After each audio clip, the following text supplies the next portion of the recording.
Good day sa inyong lahat guys.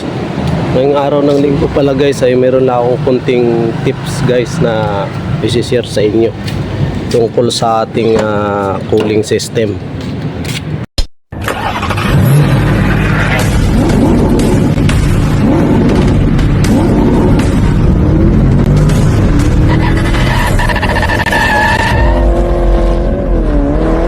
Kung sakali mang makaranas kayo nito guys, una-una nyo pong titignan yung dito sa dashboard natin, yung sa thermostat switch. Ito yung pinaka kamay niya. So dapat kapag nagamit tayo niyan, kailangan yung temperature niya nasa gitna. Lumampas man siya sa isang guhit, okay lang yung temperature niya. Pero kapag umabot na dito sa 3/4 yung temperature natin, yun, medyo delikado na yung sitwasyon. Huwag lang natin paabutin dun guys sa pinakataas, dun sa may pula. So dapat dito pa lang sa 3/4 patayin na natin yung engine.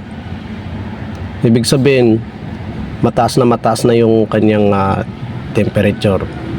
So pwede siyang overheating na yung labas niyan kapag hindi na normal yung ating temperature sa ating coolant. Parte ito guys sa ating coolant system yung sinishare ko lang. So unang-una nating titignan guys kapag umantong na sa overheat yung ating engine. Ito ituturo ko po sa inyo.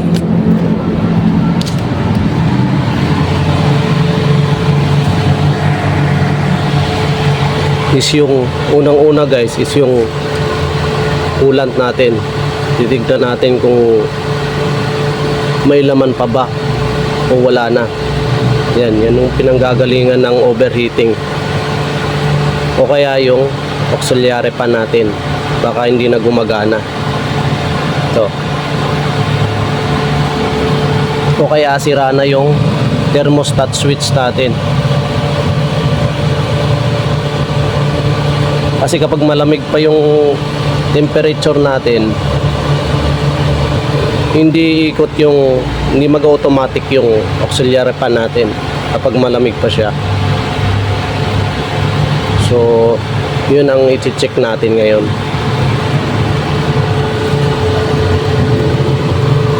Unang-una yung tubig, pangalawa itong pan, yung thermostat switch, saka yung ating mga fuse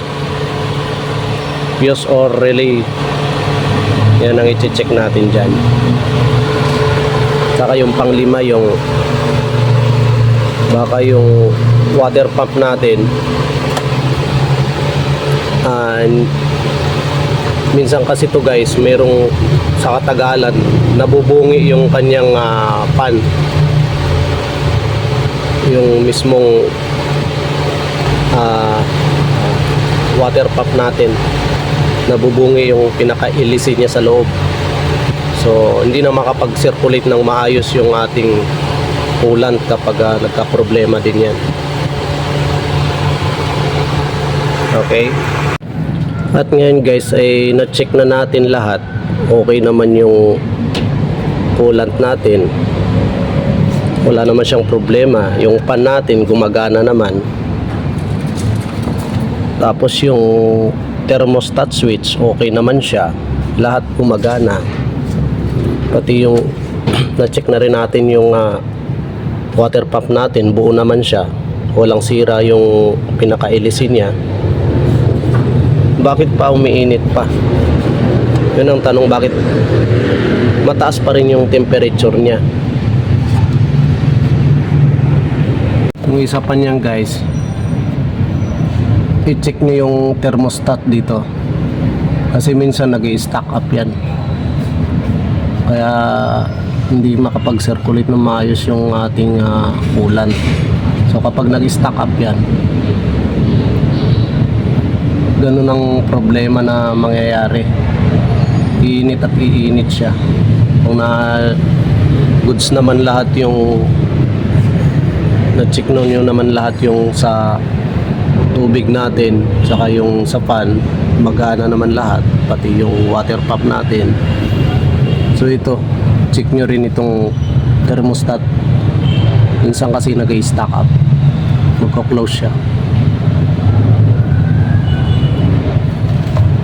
So kung ganun pa rin guys yung problema niya, dito na kayo magpo-focus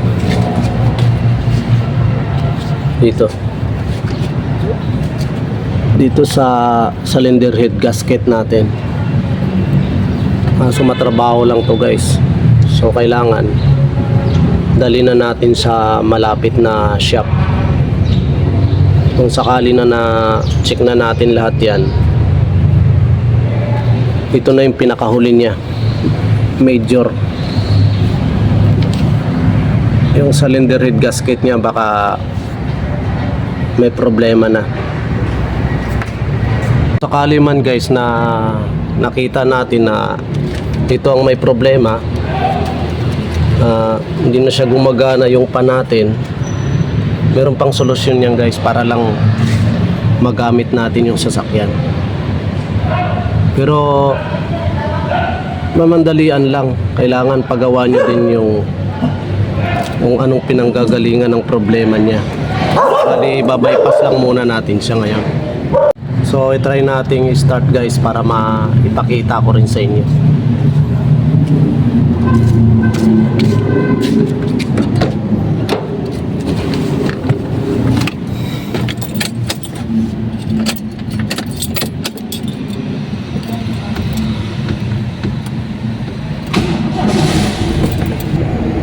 So ngayon guys, yung temperature natin, it's normal siya, good. Punta tayo sa engine.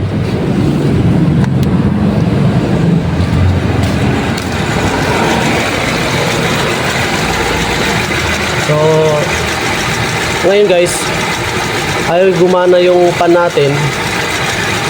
Sakaling may problema na talaga yung pan natin, ito yung nakita natin problema. Yan na, lapit ko.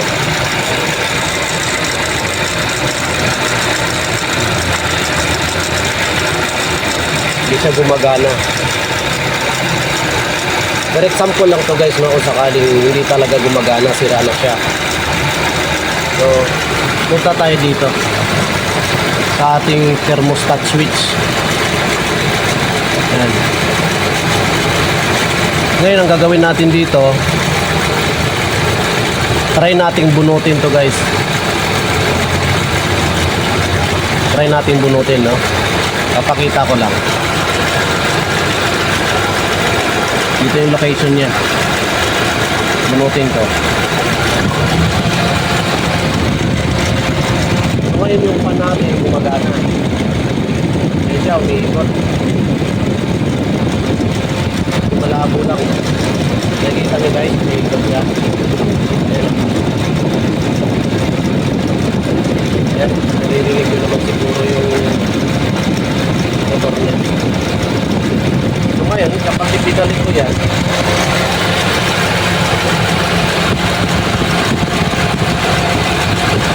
babalik natin.